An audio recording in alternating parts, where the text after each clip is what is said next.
Hello, আসসালামু আলাইকুম। সকালে কেমন আছেন? আশা করি ভালো আছেন। আজকে আপনাদের মাঝে শেয়ার করব শুটকি ভর্তা রেসিপি। চলেন দেখে নেওয়া যাক কীভাবে তৈরি করলাম।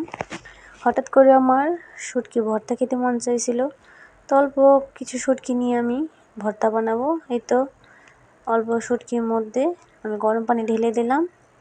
এখন এটা ভালো করে পরিষ্কার করে ধুয়ে নেব। এখন চুলাতে একটা কড়াই বসিয়ে তাতে দিয়ে দিলাম কতগুলো রসুনের কোয়া, পেঁয়াজ 2টা, কাঁচামরিচ, একটা শুকনা মরিচ, এগুলো দিয়ে এখন আমি একটু ভালো করে ভেজে নেব।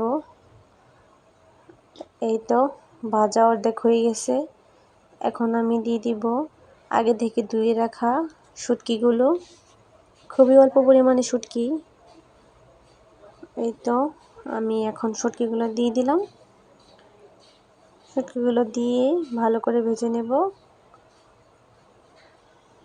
এই তো একটু তেল দিয়েছিলাম, এখন ভাজা ভাজা করে নিলাম সবগুলো একসাথে। এখন শিলপাটার মধ্যে নামিয়ে একসাথে মিহি করে বেটে নেব। এই তো বাটা শুরু করে দিলাম।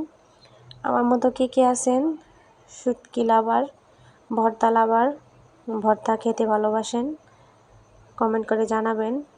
আর আজকে ভিডিওটি কে কোথা থেকে দেখছেন কমেন্ট করে জানাবেন। এই তো আমি আস্তে আস্তে করে বেটে নিতেছি, বাটা প্রায় শেষের দিকেই। গরম ভাতের সাথে শুটকি ভর্তা, যে কোনো ভর্তাই খুবই ভালো লাগে। চিংড়ি ভর্তা, শুটকি ভর্তা খেতে খুবই ভালো লাগে। এই তো বাটা শেষ। এখন আমি পেঁয়াজ কুচি করে, আদা কুচি করে দিয়ে দিলাম। এখন দিয়ে দিব হালকা একটু লবণ আর সরিষার তেল দিয়ে মাখিয়ে নেব শুটকির ভর্তা। এই তো সরিষার তেল দিয়ে দিলাম অল্প পরিমাণে। দেখে খুবই লোভনীয় লাগতেছে, খেতেও খুবই মজা হয়েছিল। এই তো আমার মাখানো শেষ। এই তো রেডি হয়ে গেল আমার অল্প পরিমাণে শুটকি ভর্তা। আজকের ভিডিওটা যদি ভালো লাগে থাকে তাহলে সকলে লাইক, কমেন্ট, শেয়ার করে পাশে থাকবেন।